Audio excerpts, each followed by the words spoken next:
Wow, you look at that. A 1985 Colt Python 357 Magnum. And that is really in amazing condition. I'm looking at that gun. It's got all the paperwork. Bluing is immaculate. No wear on the grips whatsoever. And right now it's got six days to go before the bid closes, and it's running at $1,650. It started out as a penny auction, no reserve. Well, welcome back. If you're looking to sell things online at auction, I'm here to help you out, and I want to give you the advice that's based on my experience that goes back through the very, very first days of internet sales. My wife and I first became involved with selling online back when we had an entire set of Time Life cookbooks. I think it was about 30-something volumes. It was very complete. We had nothing missing. And when we wanted to sell it finally to make room for our, in our home, we decided to bring it to a bookstore. Actually, we brought it to a couple of bookstores, and the bookstores just simply wouldn't. One was not interested at all, and the other was going to give us $15 for the entire set, which was absolutely ludicrous. We certainly weren't going to part with that investment for $15. But to that dealer, that was a set of books that he might not even have a buyer for in a local community, and it would have to take up a lot of real estate on a bookshelf in order to display it. So it was not something that interested him, and he probably would have been able to pick up the phone and find somebody that was going to buy it for $35 or $40 for the entire set. So what he was going to give us was about half of that. And if you've ever watched the pawn shop dealers on TV, you've seen how somebody will come in with something, and the dealer will pick up the phone. He'll call his expert appraiser, who will come down and he'll take a look at it, and he'll look at this widget and he'll say, well, gee, that's magnificent, and that's worth $2,000. So he leaves, and the person who's selling it, he's got a big grin on his face, and he wants $2,000. And so the pawn dealer says, well, no, I'll give you. And he says, I'll give you $1,000. That's it. And so it wrangles on and on and on, and the dealer simply says, I'll give you maybe $1,050. That's all, because he has to make his money. He has to turn it over, and he's not sure if he's going to get that $2,000 appraisal. It's a big question mark out there. He has a limited market. Those people who will walk in the door, or maybe those people who he knows that might have special interests in things. And that's the way it is with gun dealers. Gun dealers, or whether it's tractor parts dealers or whatever it is, they know what their margins are. They know what their operating expenses are, who they have to pay for employees and all that stuff, and their light bills and their gas bills and their rent and everything else. So they're operating on margin. Well, as an auctioneer, as somebody who has an article of value, you have a much, much better avenue of sales by selling online. And now the advice that I give has absolutely nothing to do whatsoever with brand new transactions. In other words, if you're a dealer, if you're an FFL dealer, or if you're a brand new dealer in merchandise, you're operating on margin, and you certainly cannot afford to put up anything online on penny auctions, penny starts with no reserve. It's not going to work out. You're going to end up selling at slightly less than everybody else is selling the same article for brand new online, and you're not going to be able to pay your bills. You'll take a loss. But for the person who has a used gun, perhaps a really nice fine gun that has been in the family for a while, has been in your safe for a number of years or something, you have the opportunity to turn around an awful lot more money than a dealer would ever possibly give you. If you have a gun which has got a street value, in the book of, say, $700, a dealer is going to pay you probably $300 tops, if he'll give you that. That's just the law of the land. Online, however, if it's a highly valued gun, if it's whatever condition it's in, You can maximize your sales by simply allowing competition to rule. It's very simple. You put it up online for a penny, no reserve. That, again, that sounds very, very scary, but it works. It always works. Now, I've sold countless guns, scopes, mounts, hand-loading paraphernalia, presses, tractors, you name it. I've sold it online, and stereo equipment, and I've always started out penny, no reserve, just like I did with that first set of cookbooks. And it always works. Now, there are certain concrete rules to abide by. First of all, you have to have a very accurate description of the product that you're selling, because no search engine is any better than the information that you put there. You can't spell Ruger improperly and spell R-U-G-A-R, because people are going to be looking for something that does not exist. You need to check your spelling, make sure it's correctly spelled, do a spell check, have somebody in the family who's good at that stuff, review your page and make sure that you've properly spelled it. The next thing is to make sure that you have copious pictures, lots of pictures. Most sales online will fail to sell properly because they don't have sufficient pictures. Now, what's a good copious amount of pictures? Well, you can't take too many. I can guarantee you that. Too many is never too many. There's no such thing as too many.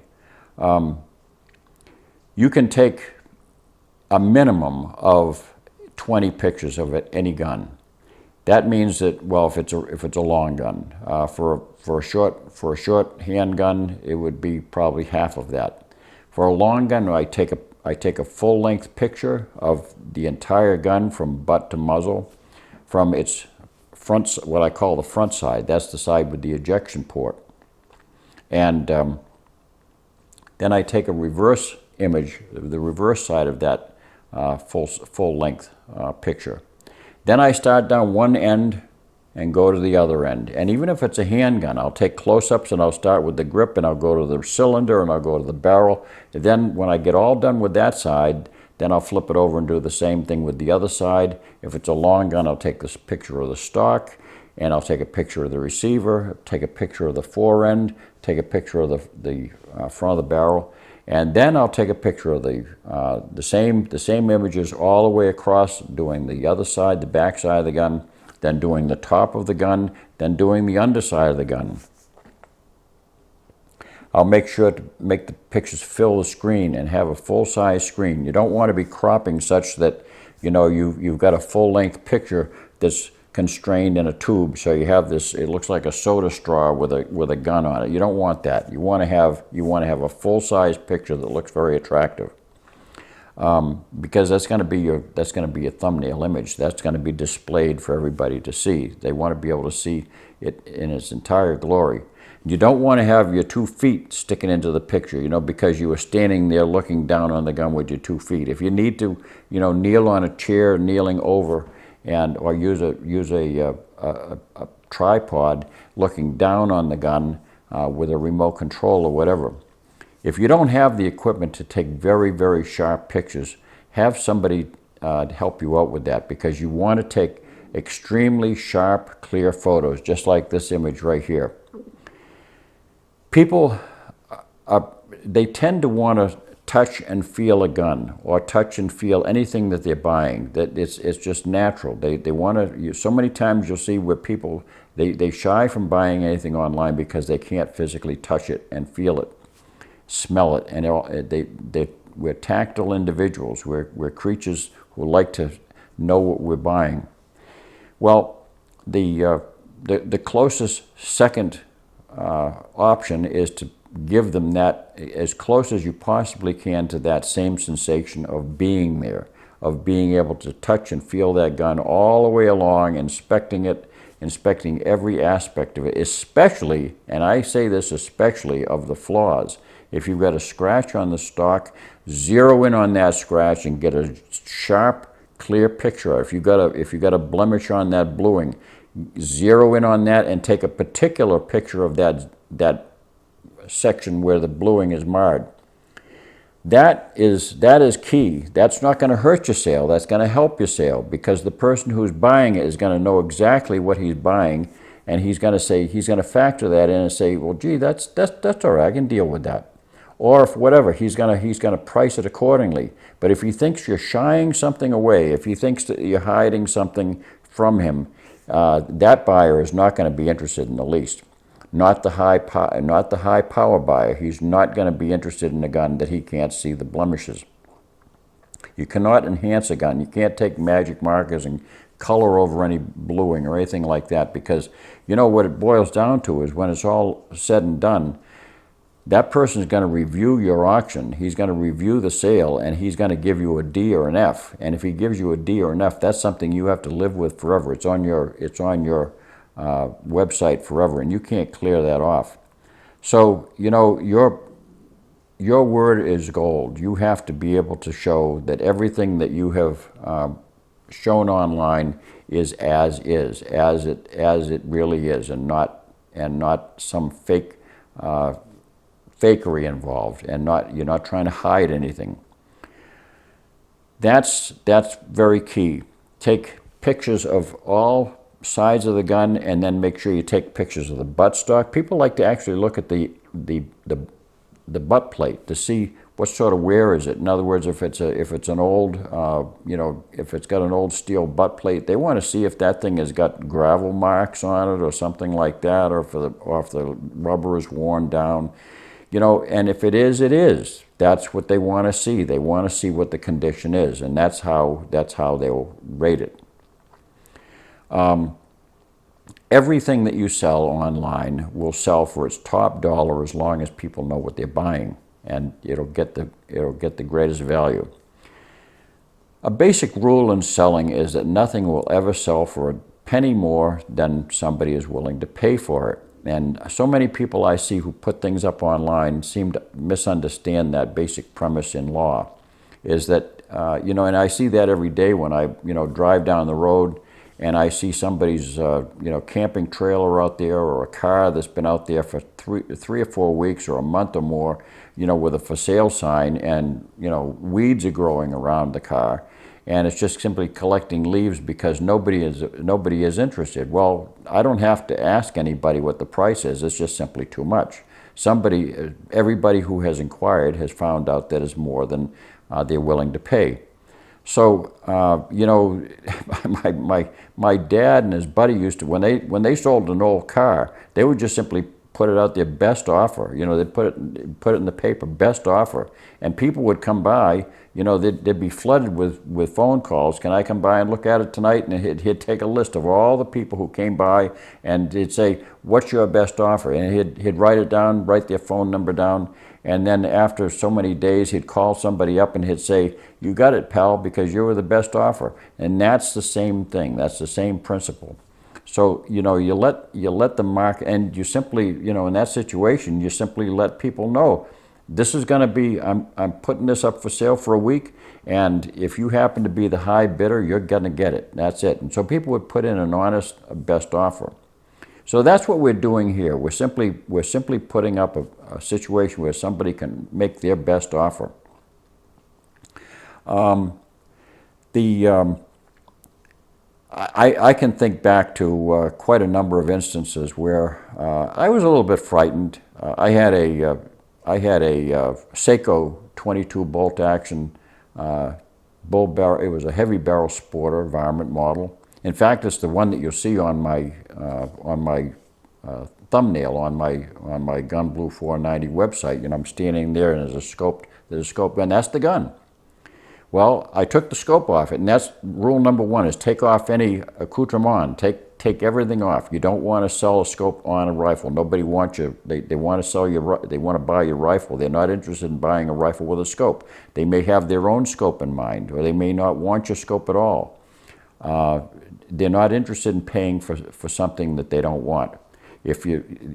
Plus, you're far better off if you sell the scope and the mount separately. Sell the mount separately. Sell the scope separately. Even if they're in bad condition, somebody out there will pay you for that scope, and somebody out there will pay you for those mounts in whatever condition they are. Selling them penny sale, no reserve. I've done it so many times. But I had that 22, and I had paid I think over almost $700 for that brand new. And a number of years later, I decided I was going to sell it. Well, I asked the original dealer who sold it to me, and he was going to give me half of what I purchased it for, less than half, actually, about $300. And obviously that was not acceptable to me. And I checked with other dealers who didn't deal in Seikos, and they didn't really want to even give me that much because they didn't know that much about Seikos. So I put it up a penny sale, no reserve, and I admit I had a stiff drink that night. I had a stiff martini with 2 olives, and watched a movie, went to bed, and I couldn't believe the next morning when I checked that, and this is unusual. Usually you don't get, on a 14-day auction, you don't usually get a lot of activity the first day. Sometimes it takes several days before you get any activity at all. But lo and behold, the auction was already up to over $600. I said, wow, I was already close. In the first day, I was already being bid up close to what I paid for the gun to begin with. And so it went. And I ultimately sold the gun for over $1,400. It was a discontinued model after Seiko had gone to the switch barrel guns, and this gun had become highly valued. And I had a great bunch of pictures with it. I think I had put up about 50 pictures with the thing. I mean, I took close-ups all along that gun, every bit of the checkering and everything, and it paid off. And make sure you take a picture of the muzzle showing the crown, because people are interested in that. So that's what I did, and I had a Ducks Unlimited gun. It was a 1976 bicentennial year gun that my mother had won at a Ducks Unlimited dinner, and this was not a commemorative. Ducks Unlimited made a number of commemorative guns, but this was a special edition gun that was special limited edition, made in only 1,500. It was made in only 500 issues. So it said DU 392, I think, was the number on it. Well, that gun sold handsomely. I got a lot of money for that gun, and there was a big, one of these online, very, very famous online box stores. I went to their store and went into their gun room, and I showed them that gun, and they were gone in the back room for 20 minutes while I sat there waiting for them to come back, and the guy came back with a smile on his face. He assured me that he was going to give me $295 for it. So, it was a Super X Model 1, and he said, well, this is only a commemorative, so I can't give you that much. Well, it was not a commemorative, it was a limited edition, 500 editions. So it was an entirely different gun, but I cleared an awful lot of money with that gun. And, I sold it for many times what he was going to give me. That's the way it goes with most of the guns that I have, virtually every gun that I have sold, or whatever it is that I sell, stereo equipment or whatever. Nikon camera equipment. I sold Nikon camera equipment one time that a dealer was only going to give me $150 for my old camera body and 3 lenses. And because he said it was outdated, they were into automatic focus stuff now, and he said, I'm just going to put it in the glass case here, and if somebody comes by, I'll sell them, and I'm not going to make much money on it. So he said, I can't take a chance on more than $150 for the whole batch of stuff. It turned out that I sold the body for $350 to a guy in Paris, France, and I sold each of the lenses for over $300 a piece. So, that was the sort of thing. The Nikon lenses sold very handsomely. They were original Nikkor lenses. So again, you can always do very well by starting out with the penny sale with no reserve. When you put a reserve on something, you're not ensuring that you're going to sell it for that price. What you're basically doing is locking out people on a search engine. Because people do when they type in on their search engine, they'll also put in the starting price, and they'll typically put in a penny just to see. They want to see the real auctions. They're not interested in somebody who's trying to, get a preset price. So you don't want to lock out anybody. You don't want to lock out those people who are in the market for buying something that's really highly valued. And as I showed you here online, you know, this is not unusual. This dealer here happens to be a top 10 seller on, I'm not going to give his name, but he's a top 10 seller on Gunbroker. Now, the top 10 seller means that he's one of 10 people, one of 10 dealers. He may even be, you know, the number 5 or 6 dealer on Gunbroker. There's thousands of dealers and people who sell on Gunbroker, and he's a top 10, and everything that he sells is strictly penny sale, no reserve. He's currently got 25 guns up for sale, and he's got one Python here. It's got 6 days to go, and he's got 8 bids on it, and right now he's got it listed. It's listing at $2,125, and I can guarantee you that that's gonna go much higher than that before that sale ends in 6 days.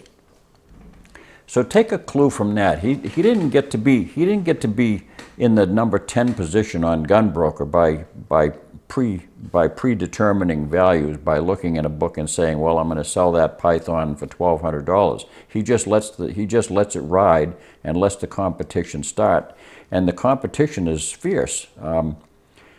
When you have a online sale where you allow competition to take place, it's a competitive environment, and people don't like to lose. You know, I've had some very funny experiences that I've enjoyed where I've sold things in that competitive environment for more than they were really worth. I mean, many times more than they were worth, simply because in the heat of competition, people will start outbidding each other. Oh yeah, and I can see the thing going crazy. That 22 Seiko, I took the 10-round magazine that I had purchased for that separately for $25, and I put that up online.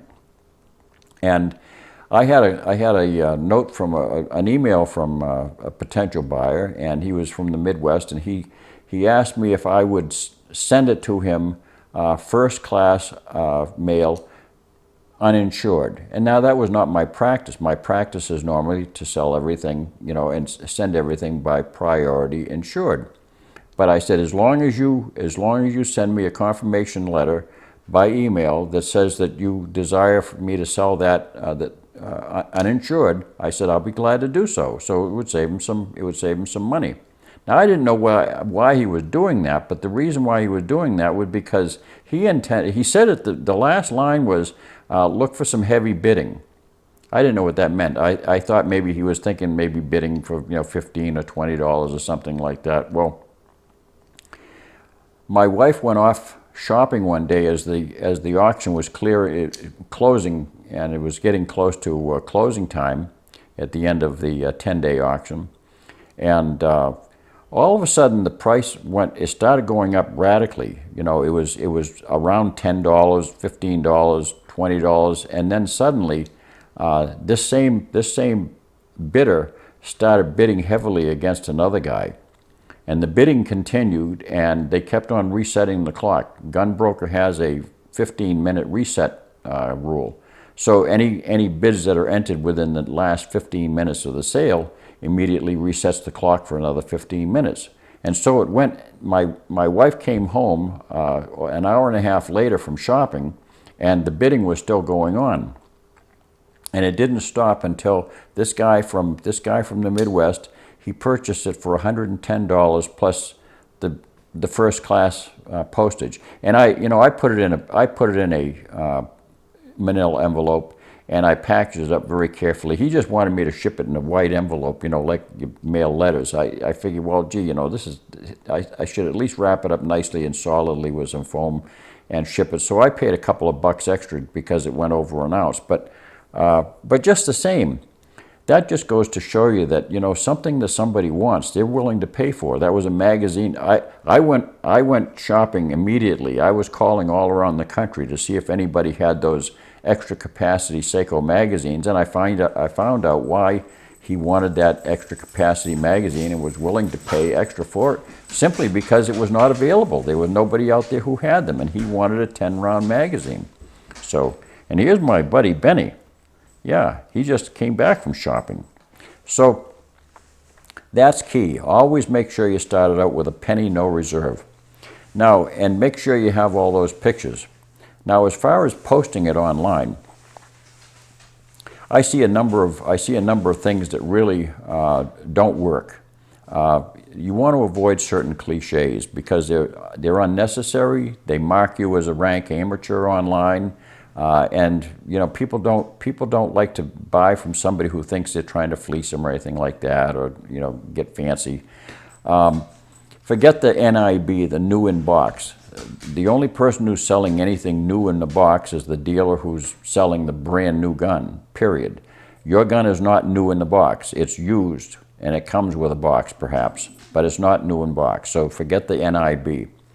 Forget fancy descriptive terms such as, you know, nice, like new, all these other descriptors. They're totally unnecessary because the pictures will speak for themselves. They are what they. If they see a gun in pristine condition, you don't have to tell them it's like new. You don't have to put that stuff in, because what you're doing is that first descriptive line is what you need to fill out with great care.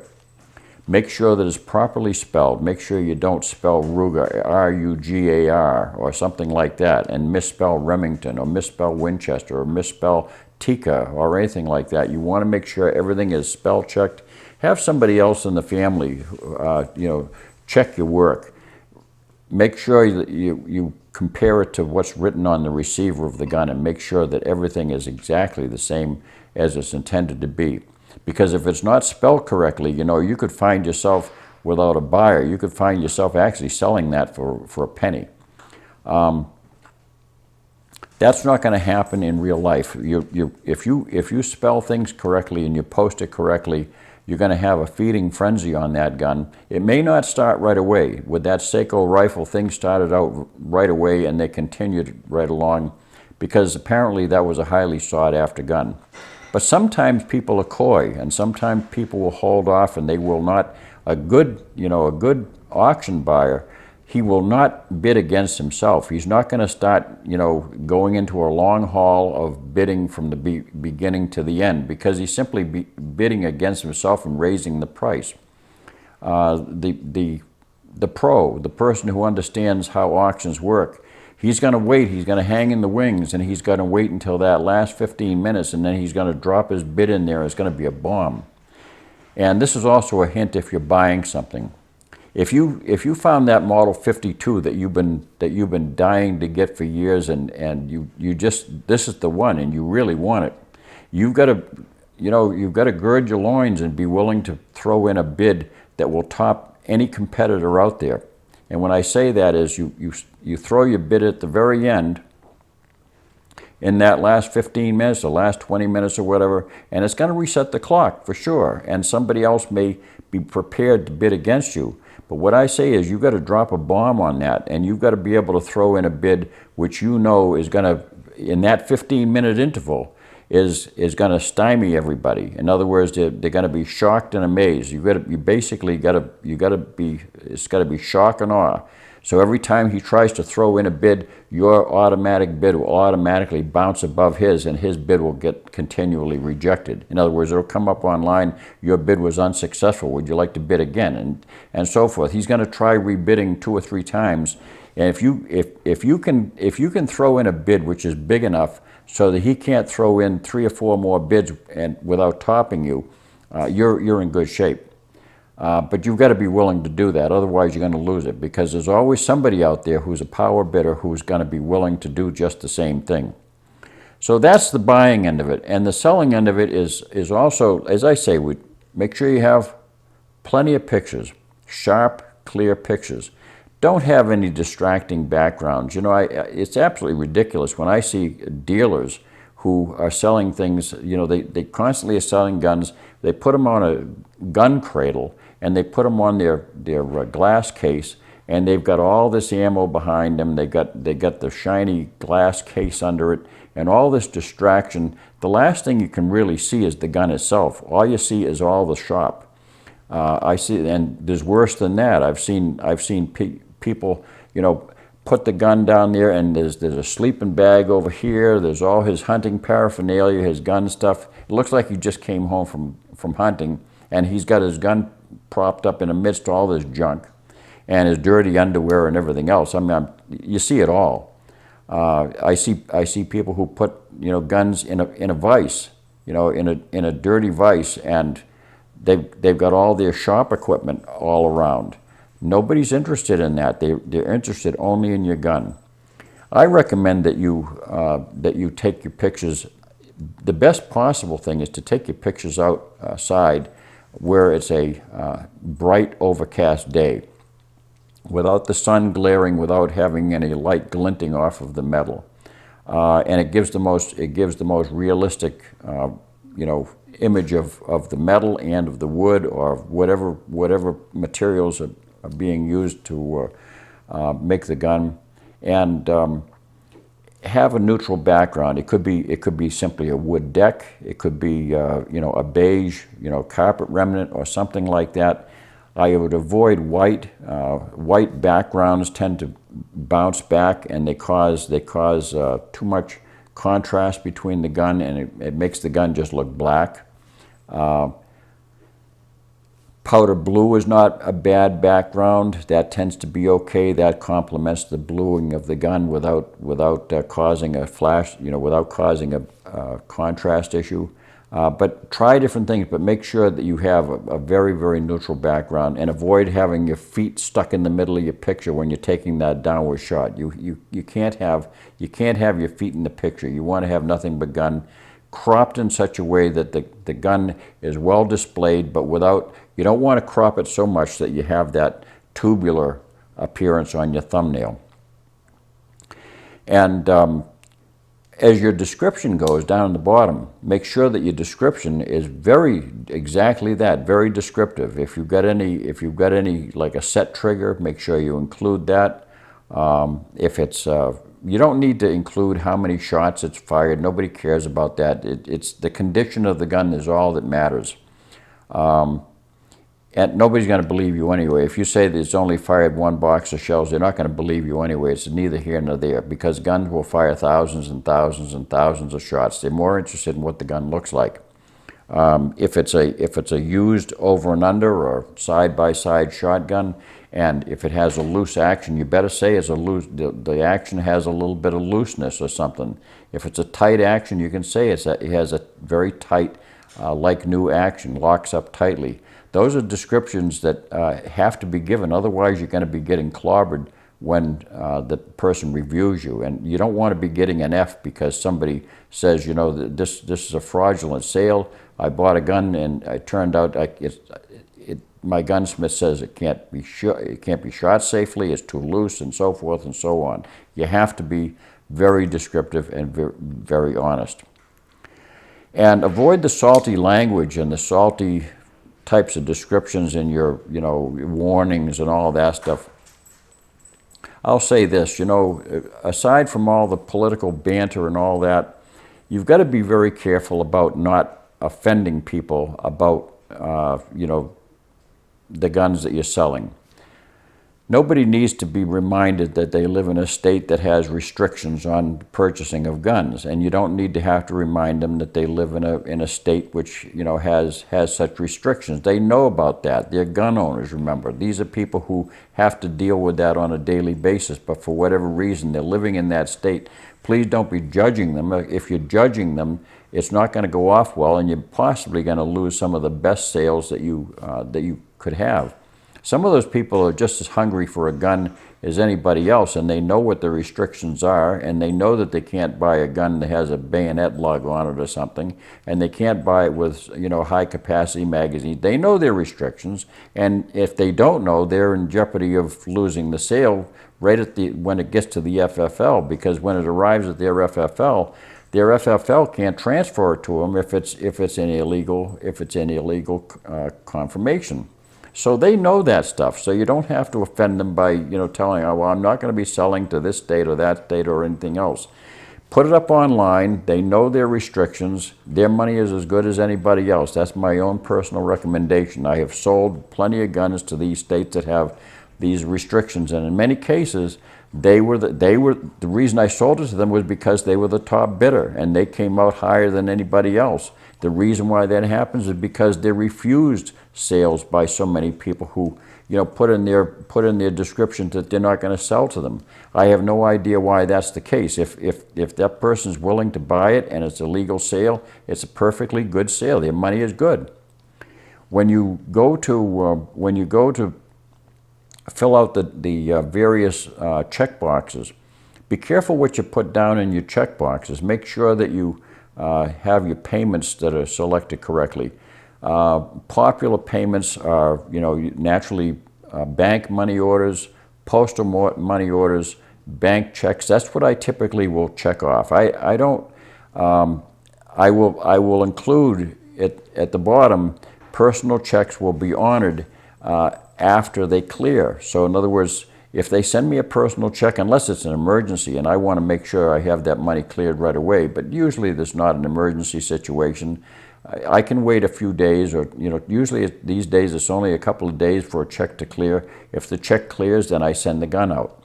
So a personal check is perfectly fine as long as you make that declaration ahead of time that the check has to clear before the gun mails. Make sure that your mailing provisions cover all the costs that are going to be incurred. Right now, postal expenses, shipping costs are extremely high. They've never been any higher, and they're getting higher all the time. If you have no provision for shipping, you're going to take a licking on it, because you'll be surprised if you have to insure a gun for $1,000 and you're shipping it to the other side of the country. It's going to be an extremely high fee. So make sure that you have it noted right on the website that the buyer pays shipping and insurance costs, every bit of it. That's part of the cost of doing business when they're selling. And that way they know right up front what they can bid on that gun without any, and then you don't have to answer questions from them, will you do this or will you do that? Everything is very clear up front. And be very careful to answer email questions as they come in, especially in the last couple of days, because people are dying to know certain things. They might want to know, for instance, what's that spot that I see in picture number 5? You can assure them that was maybe just, it just happened to be a flaw in the picture. It's not really a flaw on the gun or something, or send them a revised picture. Those are things that you need to answer and be very clear about that. My suggestion is to, as I said with the scope, my suggestion is to remove all furnishings that did not come with the original gun. If you have, for instance, a Ruger standard model gun and you're selling a used standard model gun, and you had taken the original grips off to put Hogue over molded grips on them, put the original grips back. People want the original gun. That's the gun that's going to sell. Original gun. Just because you like the Hogue over molded grips and you swear by them, that has nothing to do with the fact. They want original gun. They want it original as is. If you wish to be a good guy and throw the Hogue over molded grips into the box with it, that's fine. But that'd be silly too, because you can sell those. You could sell those separately, and that's the thing to do. Put them in a separate auction and sell your Hogue over molded grips or whatever it is, or your bases or your scope or whatever it is. Sell them separately, and you'll get top dollar for them, starting with a penny, no reserve. There are any number of things that you can do to enhance your sale. Be very sure that when you put up your page, that not only do you have a lot of good, clear pictures, but in your descriptions, learn to write a little bit of HTML, embolden certain characters so that they stand out. Have things enumerated in sequences so that you can describe exactly what the gun is. The length of the barrel, the chambering. Obviously, you should have that clearly stated. Make sure that you have the length of pull. If it's a shotgun or a rifle, make sure that you list the length of pull, especially if it had, at some point, somebody had added on an additional recoil pad or something. People want to know if the recoil pad was added it added on properly? Was any stock material taken off that shortens the length of pull, or was it increased from what the original length of pull was? They want to know that stuff. So make sure you measure all those things and include them if it's not original. If you have a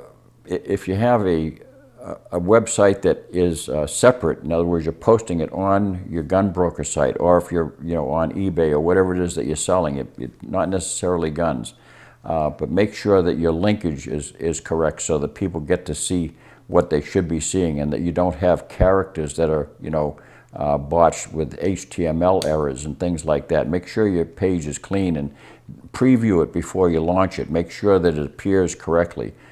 Sometimes I've re-edited a page a number of times because I could find that when there's a preview portion of these websites where you can check it out. You can see what the page is going to appear like before it actually is launched. Once you've launched it, that's it. You can't retract it. The only thing you can do is you can put addendums. You can add information that appears afterwards and is included later on. But it's not going to help the situation if you have hashtags and all this stuff where it's supposed to be quotation marks and stuff. So make sure you clean up your page and make sure your HTML is in good shape. That's about it, I think. The main thing is to be very careful about what time you post your ad. You don't want to post your ad at a time it's going to close at the same time you post it. So if you post it at 5 o'clock in the morning because you go to work early, it's going to clean up and finish at 5 o'clock in the morning. It's going to close at the same time. So make sure that you post you can schedule, if you're going to be going to work early or something like that, and you have it all made up, make sure you schedule it to appear at a time where it's a prime time, I call it. And remember, you have to think across the country. In other words, you're selling something which is being visible on the West Coast as well as the East Coast and in between. So make sure that it's visible for prime time viewing across the country, so that when it closes, it's not going to be closing right in the middle of dinner time, and you don't want it to be closing in the middle of the midday prime time TV viewing or anything like that. You want to have it closing in the evening when everybody is going to be home and available to watch it. So you can do that. You might want to also put a counter on there so you can see how many people are viewing it, so you get an idea. And don't become frightened in the first couple of days and pull the ad down, because you're going to be penalized by the website. Just because you posted it at a penny no reserve, somebody's going to come in possibly, and he's going to put in an early bid. Even if he puts in a bid for $1,000, until somebody else bids on top of him, it's only going to show a penny, and it may appear that the gun is selling for a penny for 2 or 3 days when it's really not. Somebody's out there who's getting ready to pounce on that thing, and it's not going to become visible. The gun is not really going to become visible to the general public until the last 2 or 3 days, because a lot of people browse down these listings, and they browse down. It can be a long browse if you're selling something which is a popular caliber. If you're selling, for instance, a Model 700 Remington that is made in huge numbers, and it's a popular caliber, it may not start coming up on the front pages until the last 12 or 15 hours or something. And people have a certain patience level. They're only browsing down so far until they get tired of it, and then they'll wait. But there's also the people who will the pros out there, people who understand how to do the search engines. They're going to be looking for the gun that you have. So if you have that 250 Savage with the Model 99 lever action that was made in 1920, hang in there, because I guarantee you that there's a bunch of people out there that are just waiting to pounce on that in the last day, sometimes in the last 15 minutes. It's never ceased to amaze me that I will have somebody who will be, following that sale right along. There'll be 2 or 3 people who will be consistently competing against each other. Every couple of days, one will pop another bid in, and then another day or 2 goes by, and the other one will pop a bid in, and then you have some stranger comes in and he takes over, and pretty soon, you got this leapfrogging that goes on for 12 days or so. And just when you think that all is said and done, and you think that this guy who's been in it from the beginning is gonna take the gun, all of a sudden somebody swoops in from out of nowhere in the last half hour or something, and he's the one who comes in and he grabs it, and he puts in that bomb. He throws in a bomb that nobody can top, and that's sometimes what happens. It doesn't always happen that way. But you got to be confident and do that penny no reserve. Know that it works, and this is a clear example. This same dealer has got he's got 25 guns up for sale. He's a top 10. He's a top 10 dealer. He's got one here. It's another Colt Python 2125. Started out as a penny. 2,125, and it's got 6 days to go. You know where that's going to go. I could throw a bid in on that, which I can't possibly afford, but I could throw a bid in on that, and that bid would melt into oblivion by the time that's done, because that gun could very well sell for $1,000 more than that. So that's the way this goes. So whether you're selling cookbooks or we're selling, old dog shears, electric dog shears, or your lawnmower, your stereo equipment, old record albums, whatever it is, start at a penny no reserve. Take a lot of pictures, and just hang in there, because you're going to be very rewarded. So thanks for watching. Don't forget to subscribe and hit that little bell so that you know when the next video is coming up. Thanks a lot for watching. God bless.